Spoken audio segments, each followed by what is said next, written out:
What up, Player Profiler Faithful? It's your boy Matty Kiwoom. Welcome to the latest episode of The Game Plan. Folks, today is going to be a very, and I mean incredibly, very special episode. I got one of my best friends here in the space on today, and we're talking Dynasty Marketplace. We're going to talk trade, big picture stuff, what we believe, who are the buys. We're going to get through it all. It's going to be a great episode, so stick around. And make sure, ladies and gentlemen, get out your pens, get out your pads, and let's start game planning to dominate our Dynasty leagues.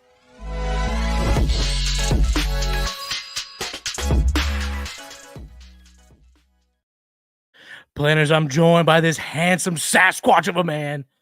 You know him as Iowa Mike or the Tear Down King. He is the founding member of South Harmon. You know him as a co-host of the 4D Chess Dynasty podcast and man, a number of different shows over on the South Harmon Network. You can get that over at the South Harmon YouTube channel. My man, Mike Chrystal. What's going on, Big Mike? What's happening, man? I see Christian's already in the chat here, and just because him and Fizz are here, I know I'm an Eagles fan, they're Cowboys fans, we have a rivalry, but they tapped in on Saturday to the game plan, so how about this, Matty? Yeah, here we go. Let's do it, baby. I'm seeing Fizzle in the chat. What's up? Tyler's in the chat. Rob Harry Snowman's in the chat. You know, the boys are out on a Saturday. You know, Saturday is for the boys. It is. And I got one of my boys in today, and I just want to talk Dynasty. Just want to talk Dynasty, Mike. Yeah. Talk about the marketplace. Talk about some players, theory, because we're in the dredge of it, right? I mean, what are you going to do? We're in June. The doldrums. It's the doldrums. What are we going to do? There's not a whole lot we can really sink our teeth into. OTAs are fine, but it's a little bit of coach speak. It's a little this, it's a little that. But in Dynasty, you know, these streets are active. So I'm going to start with this. We'll just get it going here and we'll get the ball rolling. Give me the McNutted golden rule when it comes to trading in Dynasty. The golden rule of Dynasty in general, or trading in general, is getting the most amount of value on your team. That's the game we play. The simplest form to look at Dynasty trading, Matty, really is just finding two players that you value equally and finding somebody else who says there's a difference between the two. And then you find the one guy who has, you know, player X above player Y. And you get the appropriate plus on top. That's it. That's it. If I value Kyler Murray and Lamar Jackson as the exact same, but somebody's willing to pay more for Lamar Jackson, cool. You take Lamar, I take Kyler. You give me a third, a second, whatever it is. That's it. That's the golden rule. That's Dynasty. You do that time and time and time and time again, all of a sudden, you're winning championships left and right. And people look at your team like a super team and they go, man, we got to find a different league, man. Matty keeps dominating. That's it. It's the simplest form to just talk about like how you win in Dynasty. It really is. But there's a lot of other stuff that kind of goes into it. There's some minor stuff. We got player analysis. We got advanced data. We got analytics. We got the warp tool. We got everything that goes ancillary to it. But break it down to its core. That's the simplest form, Matty.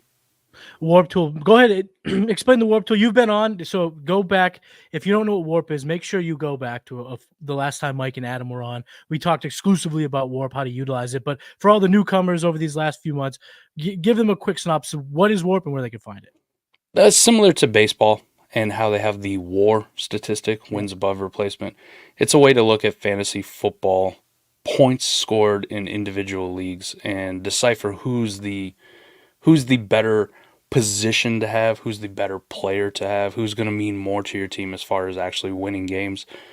It really is like a redraft thing because Warp isn't going to tell you Dynasty specific, like who's more valuable, who's the younger player, anything like that. But you can look at single-year views or multi-year views and get a real good feel for your league, because we always talk about trade questions all the time, and you do a lot of, trade questions, evaluating trades, saying who wins, who loses, that kind of thing.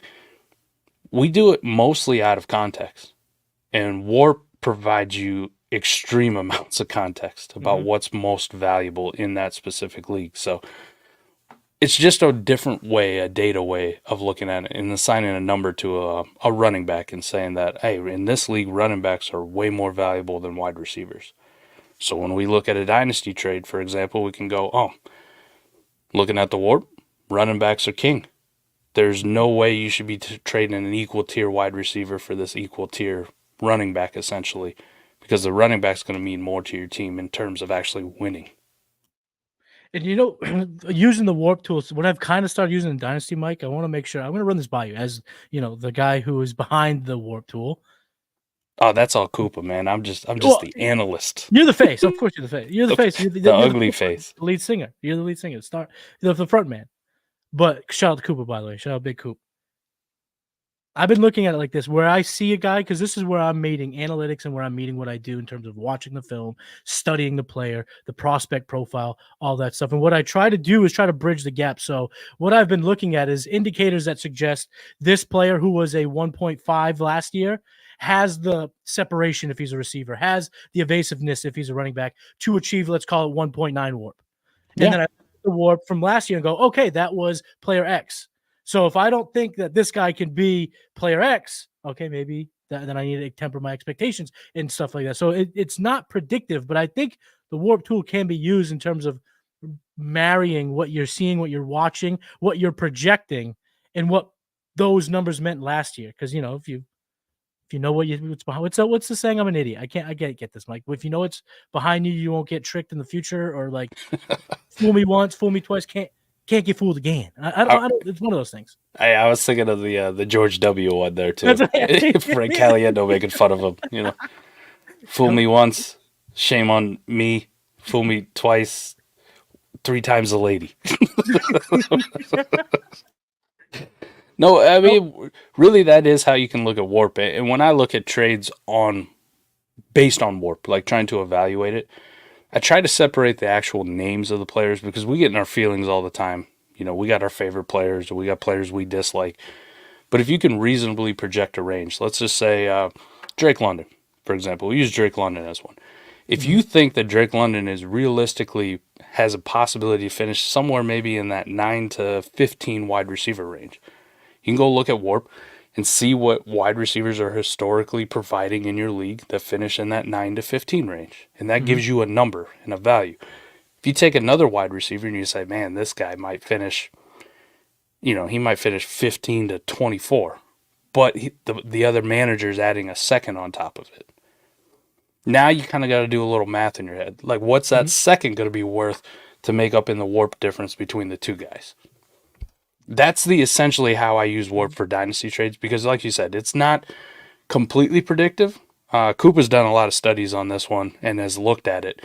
And there is some predictability to warp, in the same sense that there's some predictability to how a wide receiver or running back will finish one year to the next, right? Like we kind of know that a lot of the top wide receivers stay top wide receivers, right? The wide receiver 12s repeat, and maybe 1 through 12. And the running backs maybe have a little bit more variance, right? Because of injury and situation, and teams just hate them. So if you can reasonably predict that a wide receiver who last year, let's say, was a top 12 wide receiver in warp, you can kind of wrap your mind around that this guy has a pretty good chance to do it again. Like, he has a pretty good chance to be back in this tier.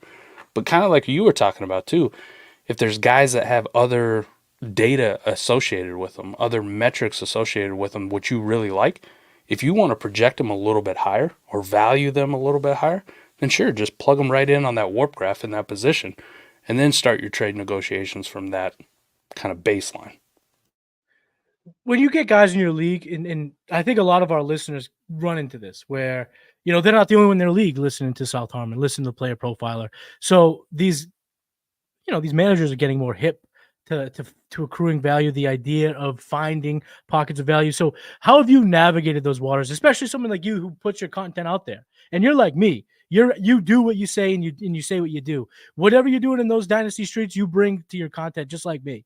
And we've run into issues where we've shown the light to people who've checked out our content and didn't want to make a trade in one of our leagues. So for maybe not the content creators, but the people who are dealing with a lot of people that join into South Harmon, PlayerProfiler, these platforms, how are you still able to find like the pockets of value? Where are you able to garner all these little extras when you're making trades?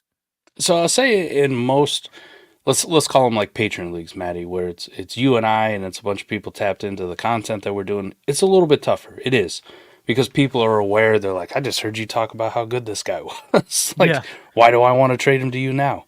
Right? I'm not going to do it.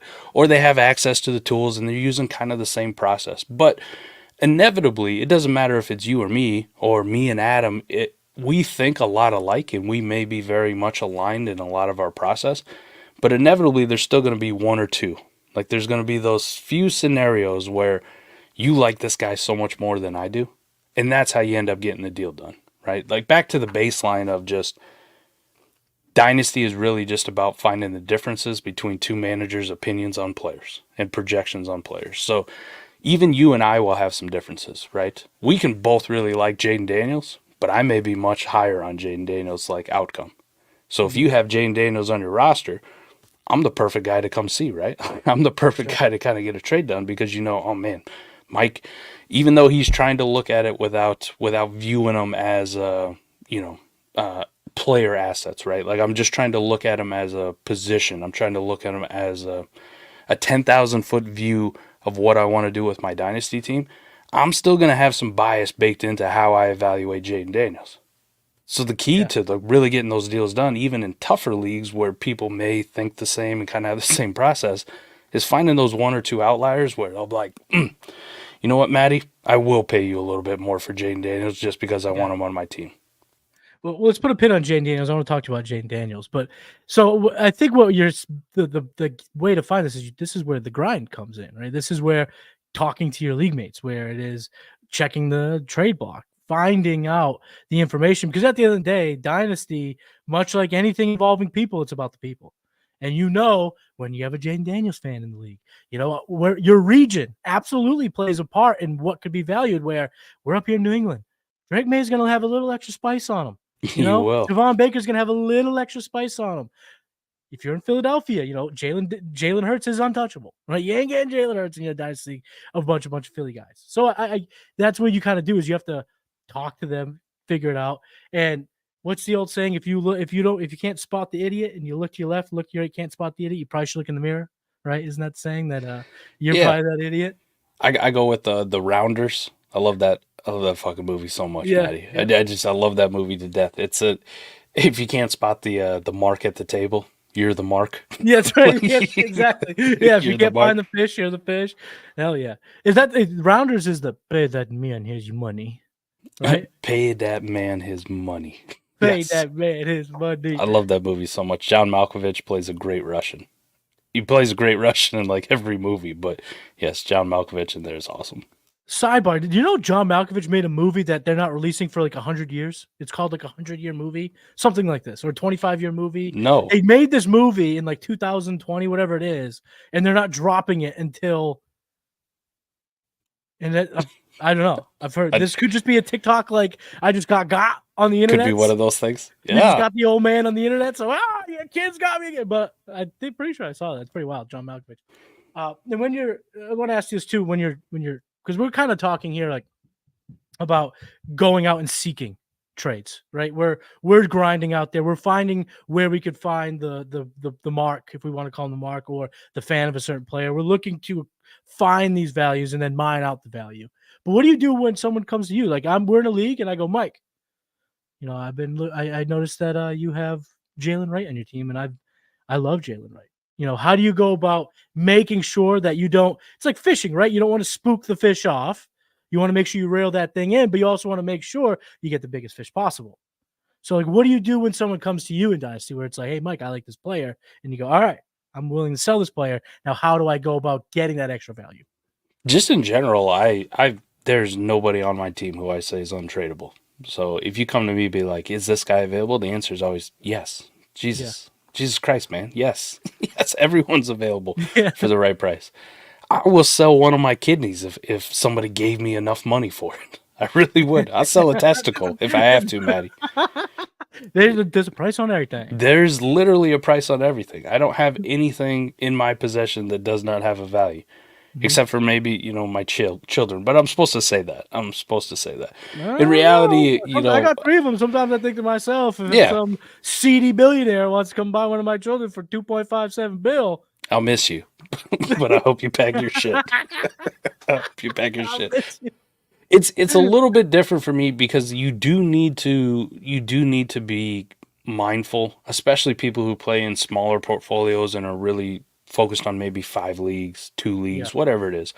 I play in like 45 or 50. So I don't have time to sit there and like hold somebody's hand when they come asking for a player. Like they go like, what would it take for it? Send a fucking offer, man. Like stop wasting my time. Send me an offer all the fucking time, right? Yes, send me an offer and then we'll talk. Like I'll send a counter. This is how it works. I don't need to sit here and have a 3-hour discussion with you about player value because you're one league of 50. I got other shit to do. Let's keep it moving. But I do understand that maybe if you're only in 2, 5 leagues, 10 leagues, whatever it is, you have a smaller portfolio, take the time. Take the time and have those discussions because it can be very beneficial. You can milk out every ounce of value that you could possibly get by doing that. I just don't really have the time to do it, and I don't need to milk out every single drop in a large portfolio. Inevitably, there's going to be some teams that suck. There's going to be some teams that I build that are super powerhouses. There's going to be some teams that are kind of in the middle that I haven't really decided what I want to do with. But really, for me, it's like let's keep it moving, man. Keep it moving. Send me the offer. We'll play the counter game, and then hopefully we both walk away happy. Maybe we don't get a deal done because you're a lowballing ass. They're always out there, and you can smell those right away. And to be honest, they usually start their conversations with, "What do you want for this guy?" And I don't like that because I don't know where to go because what do I want, Mike? Well, I want CeeDee Lamb for my Kendre Miller. What do I want Jamar Chase for my Kendre Miller. Why would I? This guy Caleb Williams, I'll take him too for my Kendre Miller. So what do you do when someone says, "What do you want?" Do you just? I usually go with the asshole offer. I usually don't say anything. I go right to Sleeper app and I send the most cockamamie offer ever. But a lot of the times it goes with, "Oh, that's too much for me," and they take it serious. So how do I still, because even though my dynasty portfolio, as you call it, is getting bigger. I'm in damn near 20 leagues now, and there are times where you're taking a dump and you want to get on the Sleeper app and you want to go fishing a little. Yeah, I'll see an offer. What do you want for Drake May? And then what do you do? Like how do you handle that? And then because I guess my issue I have in Dynasty, and again, I've always said this about the game plan. This is my secret covert op to get unbelievably good at this game by interviewing the best in the business like yourself. How do I get that fish in when they're hovering around my boat? They're nibbling at my bait, but I can't hook them in because my approach is just not working. So give me some tips. How do I approach the blanket? What do you want for this player? Every time I get that question, it's almost an instant response of an offer. That's what I want. An offer. Oh, okay. That's a good one. I want an offer. An offer. Yes. Send me something, right? So we can start this. Let's stop pussyfooting around and let's get to it. Let's do it. But I don't know. I usually try not to scare them off, Matty. Like I don't want to jerk the rod while I'm fishing. Wait, I was went no diddy there. Yes. I'd be jerking raw. I'm what? No diddy. No, just kidding. Okay, we're live. We can't be saying this. Like, we're live. You don't want to yank that thing too hard, right? You don't want to scare them away. You don't want to pull the hook right out of their mouth. All right, it's already there. They're starting to nibble. Send me an offer. We'll keep playing around here a little bit with some offers, and then maybe we can get something done. But the only times I really send egregious offers is where it's like somebody sends me a second-round pick for Patrick Mahomes. I'm like, now you're just being an ass. We're just going to go disrespectful for disrespectful. Yeah, we're going to go disrespectful for disrespectful. But if they just came into the inbox like, hey, I really like Jalen Wright, for example. Is he available? Yeah, everybody's available. What do you want for him? An offer. Send me an offer. And then we'll see.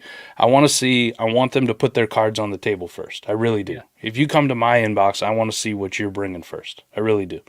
If I got a car for sale and there's no listed price, but the car's for sale, tell me how much you're going to give me for the fucking car, right? You don't just show up to somebody's house and be like, well, what do you want for it? You tell me you came here. Yeah. You came to the store looking to buy today. Tell me how much you're willing to pay. And I think what everyone could take from the conversation too is whatever side of the coin you're on, have a game plan ready. That's the name of the show, game plan, right? We're game planning for whatever we're talking about. And for dynasty trades, come with a game plan. Put together a pocket of players that you're willing to make available when it comes to a certain deal. Because I think what a lot of people, Mike, what happens is they get a little scared.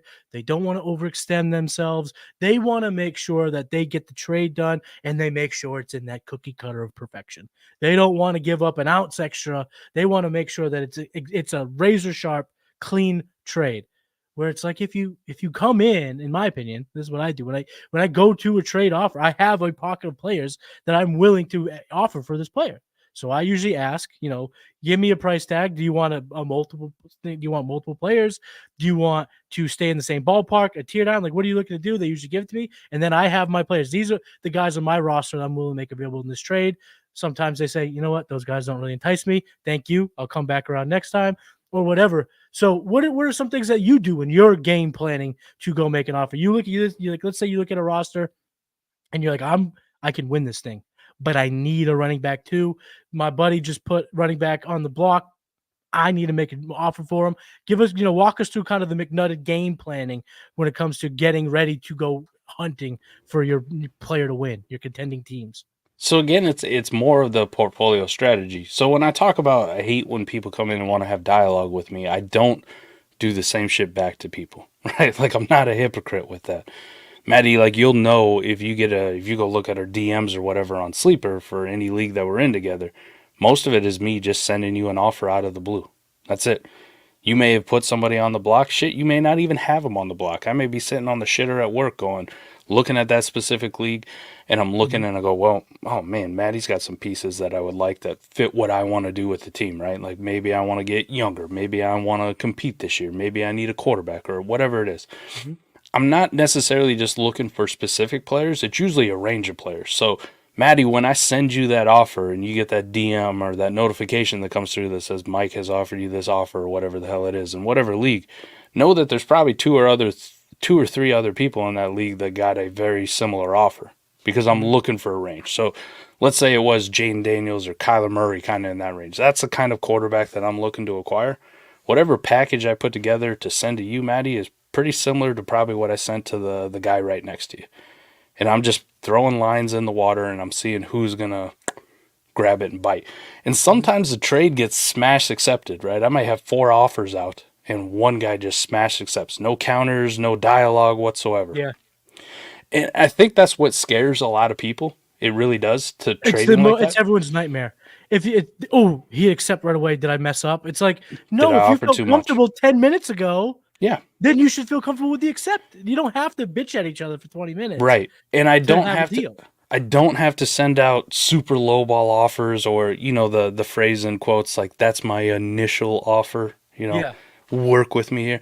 I get it if that's like your style, but you don't have to do that shit, right? If I value and I say I'm comfortable paying you 2 firsts and a plus for your Jayden Daniels or Kyler Murray or whoever the hell the quarterback is in that range, why do I got to start super, super low?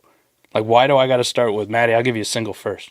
Well, fuck out of here, man. Like, you just insulted me right out the gate. I don't want to deal with you anymore. I don't want to do that. And inevitably, some people are going to look at it in any trade offer they get. They all automatically go, oh, that's egregious. Okay, fine. Keep it moving, boss. Keep it fucking moving. I'll go to the next guy.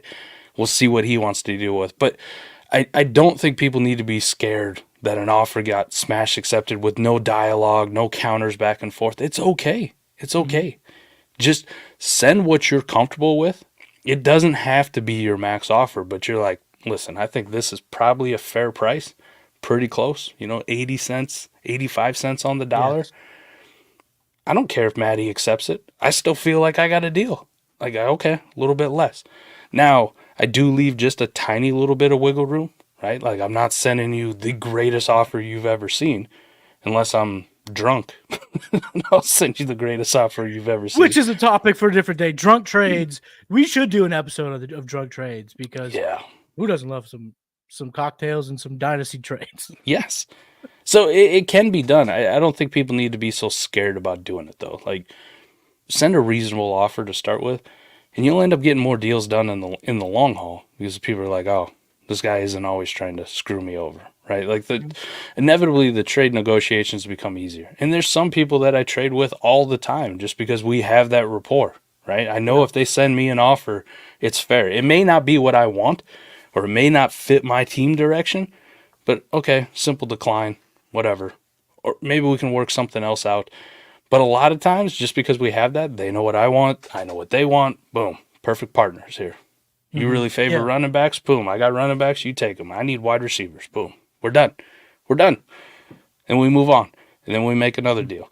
But yes, there are those people. I think probably the worst thing for me is the ones who go fishing with dynamite. Like, they feel like I got to just blow this thing out of the water every single time. It's like, I'm probably never going to get a deal done with you just because you're an outright ass.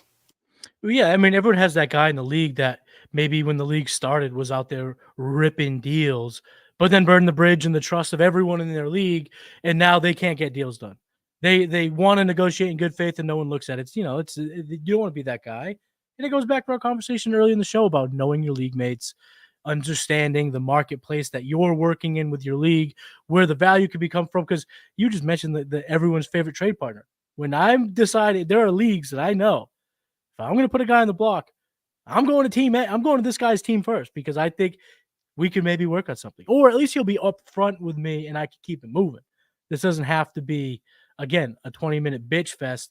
It doesn't have to be like, we're delegates from different nations bartering a peace treaty. It doesn't have to get that serious. It could be, let's make this move. Mike, I love this conversation. We're going to keep it going. But before we do, let's hear from today's sponsor. This episode is made possible by Underdog Fantasy, and Underdog Fantasy is the leader in best ball. When you go to join an Underdog Fantasy best ball draft, it fills very quickly, especially now. It's Best Ball Mania season, baby! Best Ball Mania 5! I can't believe they're at Best Ball Mania 5 already. $15 million in prizes. They're giving out $15 million with $1.5 million to first. Playing in best ball leagues makes you better. It helps train you on player value and strategy. And Underdog offers a lot more than just best ball contests. They offer pick'ems. My new favorite, the golf pick'ems. But they have the NBA pick'ems, baseball pick'ems going on throughout the offseason. Hit the pick'ems, back to best ball, hit the pick'ems. So use promo code Underworld. Promo code Underworld gets you a 50% deposit bonus up to $250. So they've increased the maximum deposit bonus. It was $100. Now it's up to $125. When you get the Underdog app, use promo code Underworld and go draft your ass off.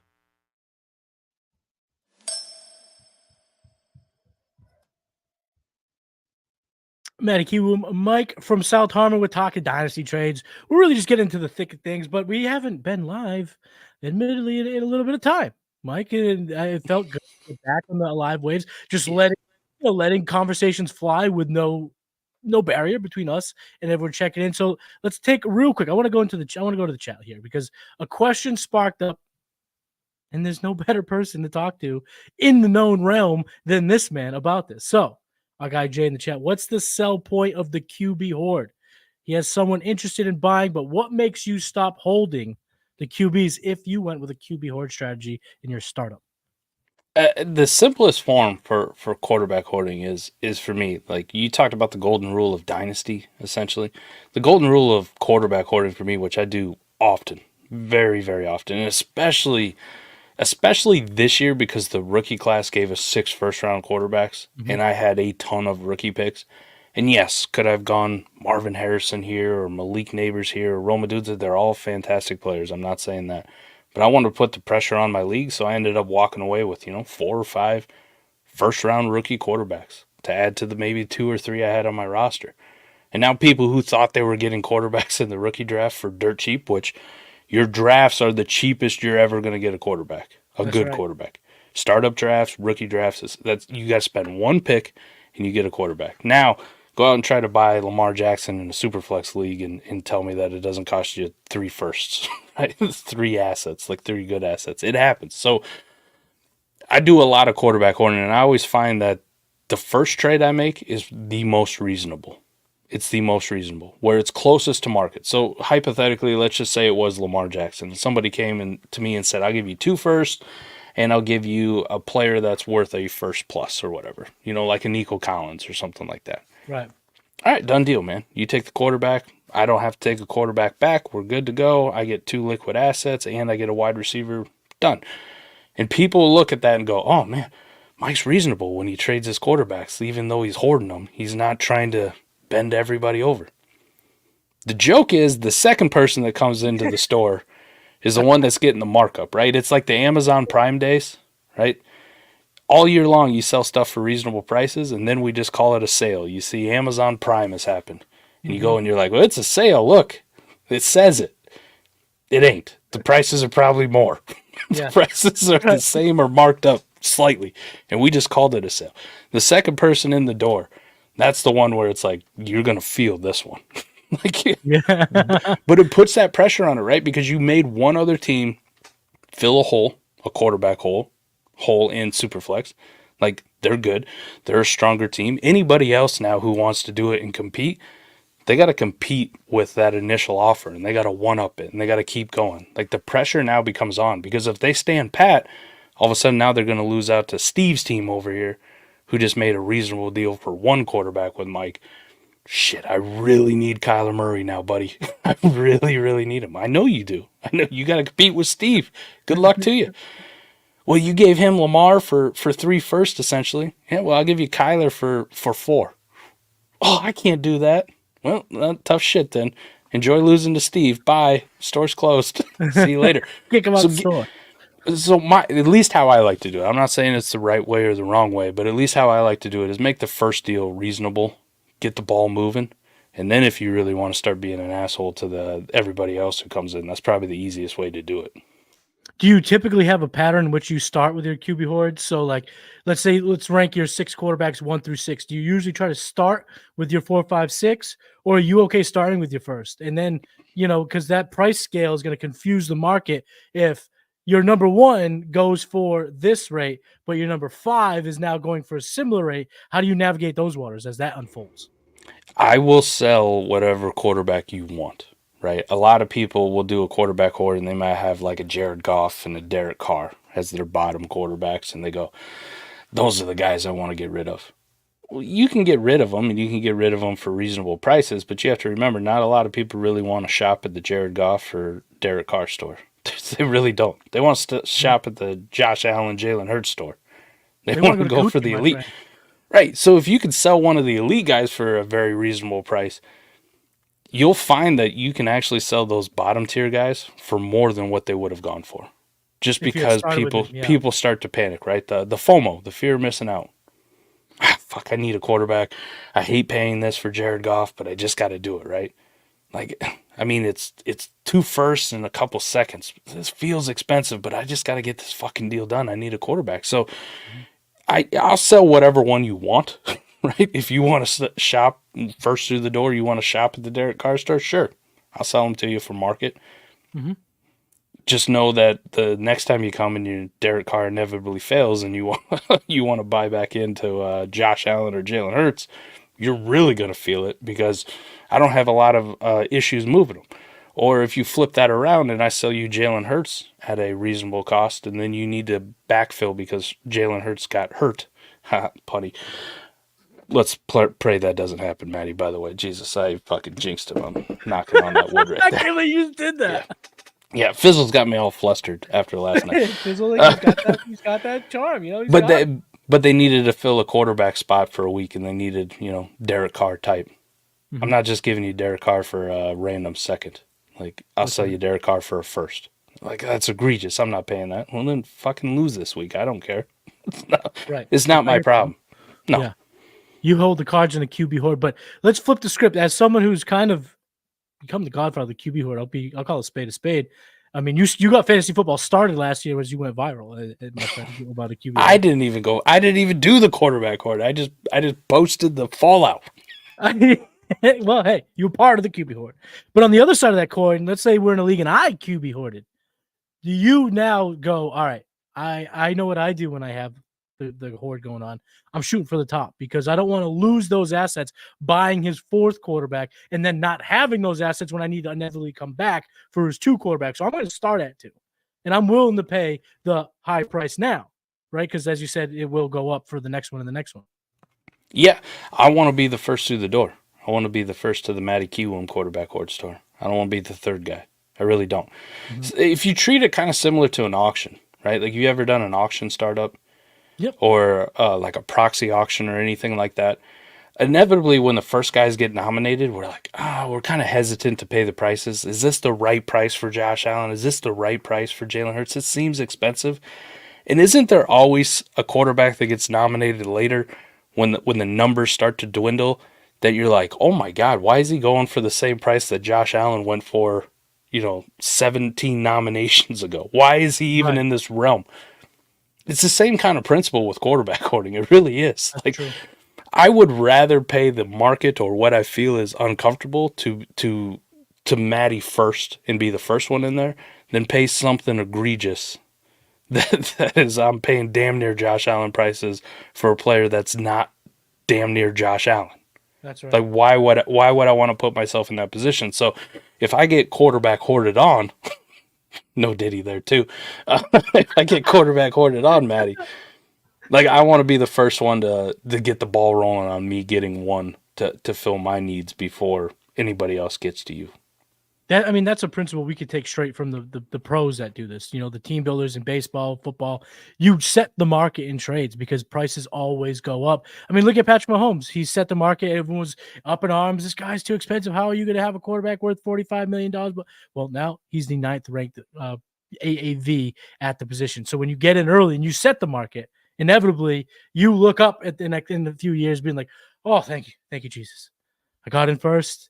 It was expensive, but it looks a hell of a lot cheaper than it would have if I needed to jump in now. My last question I have about QB Hoard, and we'll keep the Dynasty Trade Talk moving. And I'm glad we got to dive into this because this is an aspect of trading, and today was all about marketplaces in Dynasty and how to navigate them, trade amongst them and all that stuff. If you go with a QB Hoard approach, and then you start selling off a number of QBs, do you perpetuate that system and then attack QBs the next year in the draft? Or is it like you're holding the reins once you let go the Devy's break, now you're using those assets that you cooped to then build the rest of that roster? You can do both. You really can. You can make the determination that I got the value I needed, whatever I paid for the quarterbacks in, let's say, the startup snake draft or the auction draft, whatever. Now that's paid off. I've gotten plus EV return on it. I'm good. Now I'm going to build a dynasty contending roster. I'm going to build this team out. There's also times where it's like the league is slow. They just don't learn. They really don't. And I got all these assets for my first quarterback hoard. And now we're sitting here in the 2024 draft and I may have 4 or 5 firsts. And I'm like, oh, I'm going to do it to you all over again. Right? Like you thought last year was bad. This year's going to be even worse. So yes, there are leagues where we'll run it back, man. We really will. Mm-hmm. It's kind of that Mike Lou thing. You remember Mike Lou from Bunk Bed Breakdowns? Yep. Real smart guy in the space. Really miss him. I really do. I really miss him being in here, but he's off making, billions of dollars doing crypto and whatever else he's into now. But he always said, treat it like be water, right? Be very fluid and adapt to the situation. So if you don't have those assets to quarterback hoard again in the 24 rookie draft, then build out your team. Build out the rest of your team and just play Dynasty straight up from there on out. But if they're going to let you do it again, why not? Why not? I do this a lot. I do this a lot, like when I build a real crusty, gross contender in Dynasty, like that redraft focus, like Dynasty team, and we win the league. And then I'm like, I really want to rebuild it. I won. I got the next 7 years of league dues free. All right, time to rebuild. So you start going in trying to feel out, like, listen, I'll take 80 cents on the dollar for Keenan Allen. I'll take, 80 cents on the dollar for Mike Evans. Like, get the older guys off my team so I can rebuild. And nobody wants to buy. Nobody's going to let you rebuild. They're like, no, I'm good. I don't want your old gross players.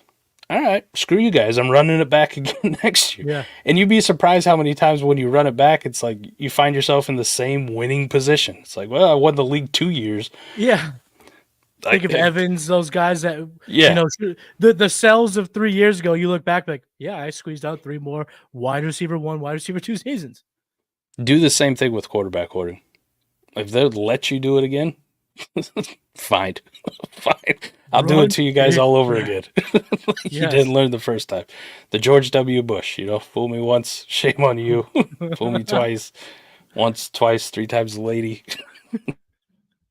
Sean L's in the chat. Would you feel comfortable with Will Levis as your number 3 quarterback in Dynasty Superflex, or would you add another one in this year's rookie draft with an early second? I'm assuming that must be Penix Nicks of that range. So what are your thoughts there on Will Levis? If it's a lineup league, yeah. Yeah, why not? It'll be fine. If it's a best ball league, a little bit more like hesitant because you do need multiple quarterbacks in best ball leagues. But lineup league, I think you're completely fine. And in reality, too, you might just naturally add a Penix or a Bo Nix in the second round because they're the best value player on there. You're getting a first round NFL drafted quarterback for a rookie second round pick. Like, I love Keon Coleman. I love Ladd. I like Xavier Legette, Jonathan Brooks, Trey Benson. I like all those guys. But in the reality, if you're in a Superflex league, second round for a quarterback is dirt cheap prices. Dirt cheap. Yeah. For a first round rookie quarterback, yes. Top 12 is technically what we're looking at here. I know 6 guys went, but Bo Nix was 6th off the board at 12. So you may just naturally add a 4th. Just best player available. And now you kind of got a little mini quarterback hoard going on where you have a little bit of a surplus. So you might even walk yourself into trading a Will Levis for a receiver that you really shouldn't be in the range for, but somebody desperately needs to fill their super flex spot. So, yeah, stay fluid with that one, but you're in a good position. I don't think Will Levis is a bad third quarterback in lineup leagues. You're just really looking for a couple spot starts if everything goes well and your top 2 quarterbacks don't get hurt. Right, and if they do, Will Levis doesn't, I don't think, sink your ship. If he doesn't. If he's your QB4. I like Will Levis going into this year. So we talked big picture stuff, my friend. We talked QB hoarding, market indicators, how to get to know your league mates, navigating, and how to accrue value. But I need to ask now, get into the nitty gritty. These little nuggets that our listeners can take away, the game planners can take away to their leagues. Who is your buy right now in Dynasty? Who's the guy that you're suggesting everyone get this guy? This is the guy. So it's funny you say this. I just recorded a video last night. It won't come out till Monday.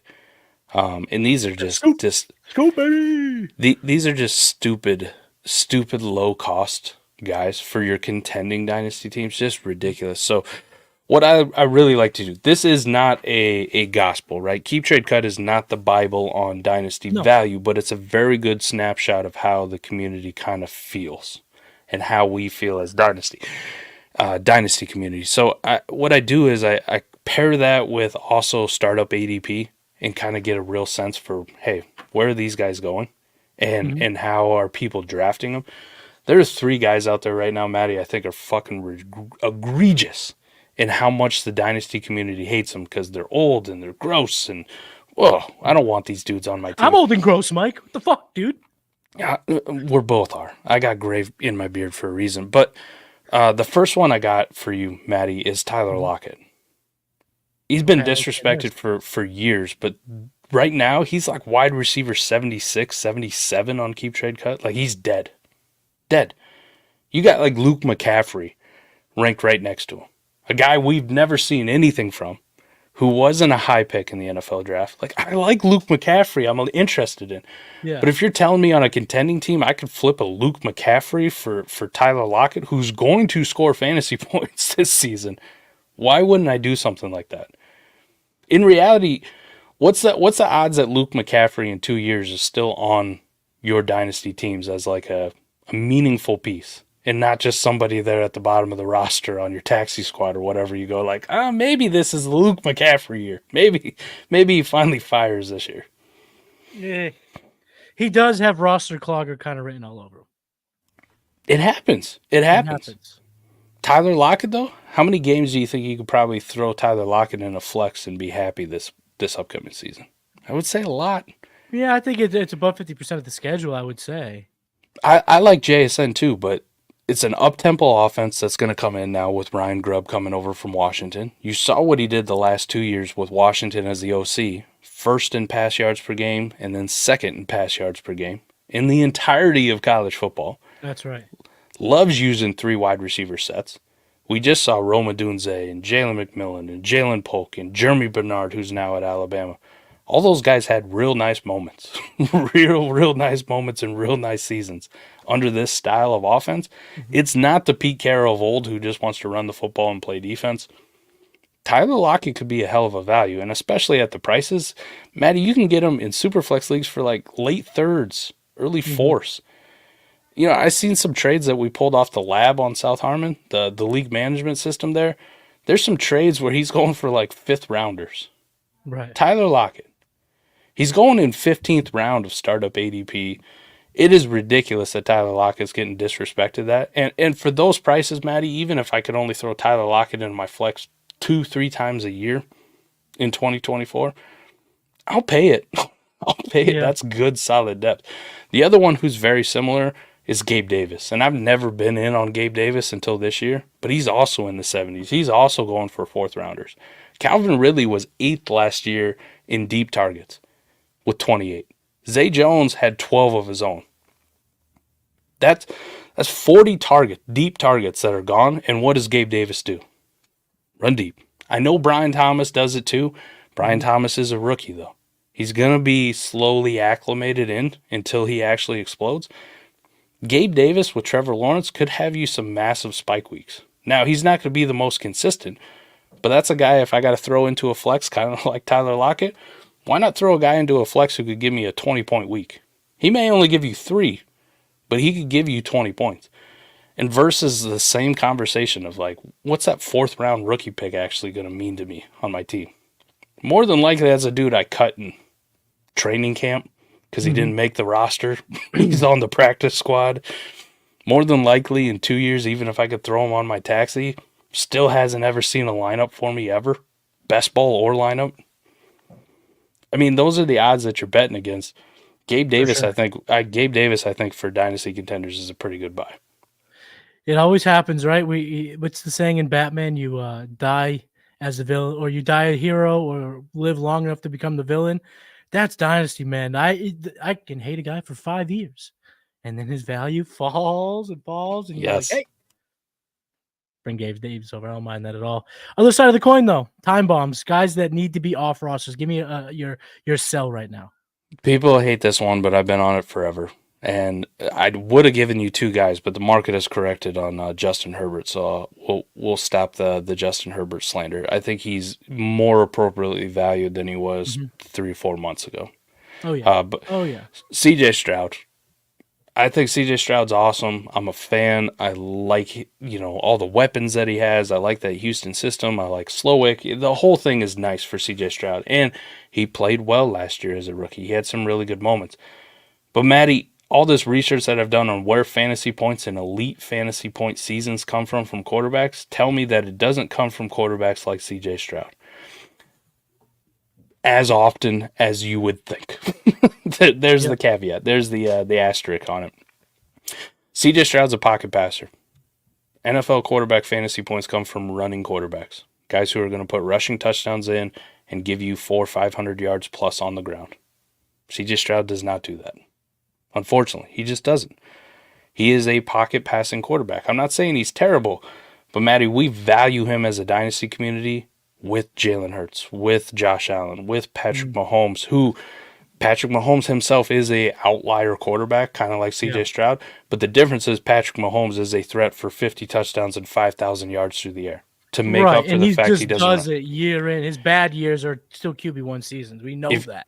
If you want to value CJ Stroud in the same breath as him, then you have to say CJ Stroud's range of outcomes is 5,000 yards and 40 plus passing touchdowns, and it's not a good bet. It's not a good bet for his current price. So that's the kind of guy, before people realize that we get in season, it's like, oh, well, he's nice, but he's more like back end QB1 than he is front end QB1, which there's a massive difference between those two. He's not Jalen Hurts. He's not Josh Allen. He's not Lamar Jackson. He doesn't have the ceiling of Patrick Mahomes right now, in my opinion. So why are we paying these prices for him? So that's a guy that I'm actively trying to listen. If you're going to give me top 5 quarterback prices for CJ Stroud, you take him. You enjoy him. I'll come back when he's more appropriately priced. There is actually we're in a weird moment here in Dynasty, and I'm taking advantage as much as I can where we see not just Stroud, but Burrow, these guys, these pocket passers, you could theoretically tear down from one of them to a Kyler Murray, and Anthony Richardson, or your guy, Jayden Daniels, and get that rushing floor, get that hot Konami code type of quarterback where we've seen the market now propel these pocket guys up to top, just like you said, amongst the guys who have been there that do it on the ground. Why not? I think right now we're in a perfect time where I know CJ Stroud is cool. And right, what's the fizzle principle? Get your boys. Get the guys you like. Get your guys. I respect that wholeheartedly. If I have Amari Cooper on my team, DJ Moore, try come get him. I'm super irrational. So I subscribe to that 100%.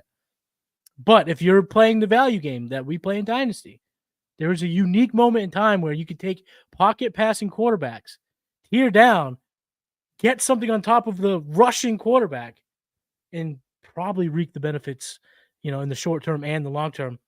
I said we put a pin on it. I think this is a great time of the show to pull the pin out. Talk to me about Jayden Daniels. I know you love Jayden Daniels. I want the planners to know why McNutt loves him some Jayden Daniels. Talking about quarterbacks and rushing floors. That's a guy who could walk into the league in his rookie year and put up 800 yards on the ground and 5, 6, 7 rushing touchdowns. He really can. You just watched him go for 1,000 yards in the SEC. In college football, where they punish you for taking sacks away from your rushing yards, still went over 1,000.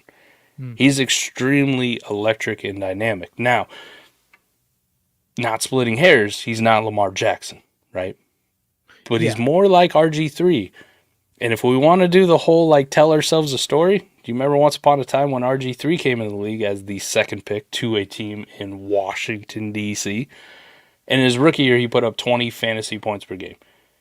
Yeah, he was awesome. 20 fantasy points per game. CJ Stroud, which we just got done talking, was at 18.7.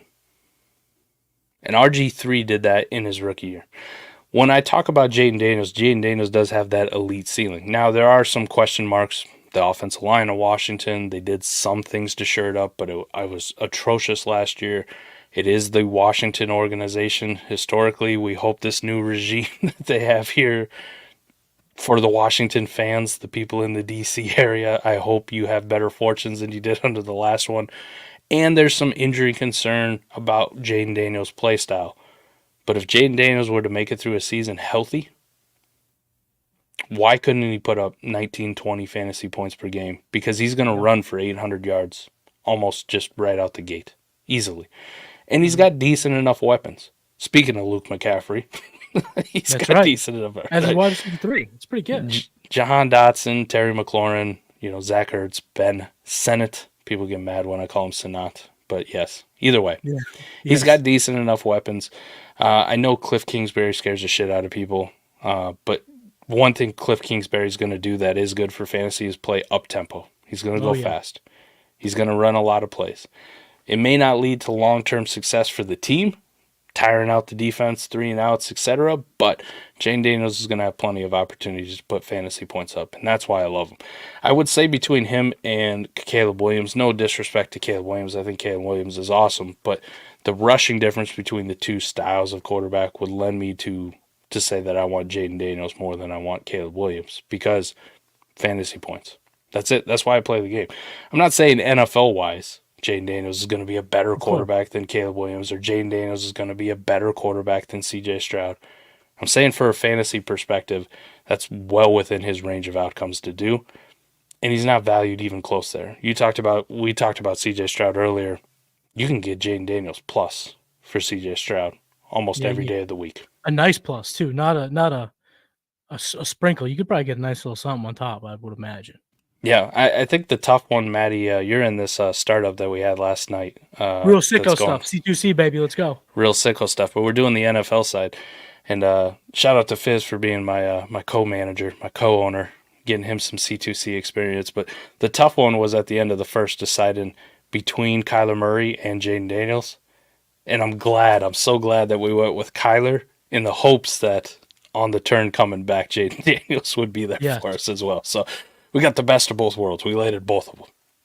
I had 4 quarterbacks because I picked 9. You picked, 11 or 12. And I know I had 4 quarterbacks on my board. I needed 2 of them. I got 2. You got the other 2. I came in with Caleb and Love. You had Daniels and Murray. And it's funny. We'll see how this plays out where I got the throwers, you got the runners. And we'll see how it goes. It's going to be very exciting. But those quarterbacks, I think, are fit to smash. I'm going to end you with this, and I'll get you out of here. This is a fun question. Do you have like a wild tradition when you play Dynasty or a weird belief? And I'll give you an example of one of mine. And then you can maybe, hopefully, it'll help you kind of jog your memory on something that you kind of do in Dynasty that's not typical. It's kind of goofy, something personal to you. Like for me, when I'm in the championship, I will watch interviews of my players. I will watch if they have a documentary about them. For instance, Travis Kelce on my Dynasty team, if I'm in the championship, I'll watch his Hot Ones appearance from a couple of years ago. I'll watch Catching Kelce, whatever. Do you have a wild, out-of-the-box tradition that helps you bring some luck? No, I really don't. The only like real football tradition that I have is during the NFL draft time. I'll probably watch draft day way too many fucking times. Dude, we watched just at the draft way house, too many times. Yes, just way too many times. And I keep hoping that they're gonna do like a second one. Somebody crowdfund this for us, please. Let's go a second one. I want to know what happens. What's Monte Mack's career turn out to be? Was he worth the number 1 overall pick as a outside linebacker type? Let's find out. An off the ball linebacker. Yes, let's find out if he was there. And then I want to find out how did it work out for him taking a running back in the first round. How'd that work out for Cleveland? But yeah, that's probably the only weird tradition I have. I'm gonna say this though. It's becoming a tradition. I would say when we go to Canton for the 3rd year, right now that's pretty much a tradition. Going to the Expo is going to be the tradition. That's kind of the inaugural start to Dynasty football, to fantasy football in general for me. So going to Canton and getting crazy loose and seeing everybody there, I can't wait for it this year. So that's going to be my new tradition. 3 years in a row makes it a tradition, don't it? Absolutely. 3 years in a row in Canton. It does absolutely make a tradition. Mike, thank you so much for hanging out on this Saturday afternoon, talking ball, getting into the Dynasty dynamics, talking about trade markets, all this good stuff. Let the people know what you're working on, where they can find you, because I hear you got some big things in the works over there at South Harmon. Yeah, this next month is going to be very, very interesting here. So hopefully we'll have everything all hammered out. We'll have a gigantic announcement here shortly. I really hope it's shortly. But you can check us out, southharmonff.com. You can go check out the Warp Tool. You can check out the lab. The lab's free. You can go in and plug in your sleeper name and pull up all your leagues and look at all your rostership shares. And you can look at everybody else's team. You got trade finders, the whole thing. The content over at South Harmon on the YouTube is just, it's almost a 7 days a week thing now. So we got short videos if that's what you like, highly edited by our great video editor, Brian. Live streams just out the ass, left and right. You'll see Matty and Cody make appearances on there. Fizzle Fridays, one of my favorite ones. Doesn't get enough love, but just because it's newer. But Fizzle Fridays has been so fun because not only do we talk a little ball, we talk a little fantasy football or a little dynasty or C2C or whatever comes up, but we just talk about us and our cultures and our interest and what we're into, a little rap music, a little BBL Drizzy. Always ended the show. Yeah, you got to play that BBL Drizzy to get out of the show. It's awesome. I love hanging out and chopping up with Fizzle, having a drink and just talking life and everything that comes with it. So a little bit different than your traditional, hey, we're going to talk strategy and we're going to talk numbers. If you just want to come have a good time, Fizzle Fridays is a place to be for sure. Check that out, southharmonff.com. I will Michael on X. Mike, thank you so much for hanging out. This was an absolute blast. You can find me on X at Matty Kiwoom, the game plan, trade gods, blue chips, futurecast, the hurdle over here at PlayerProfiler, and then the draftrankings.com. I'm Matty Kiwoom. Keep game planning, my friends, and I will see you next week. Peace.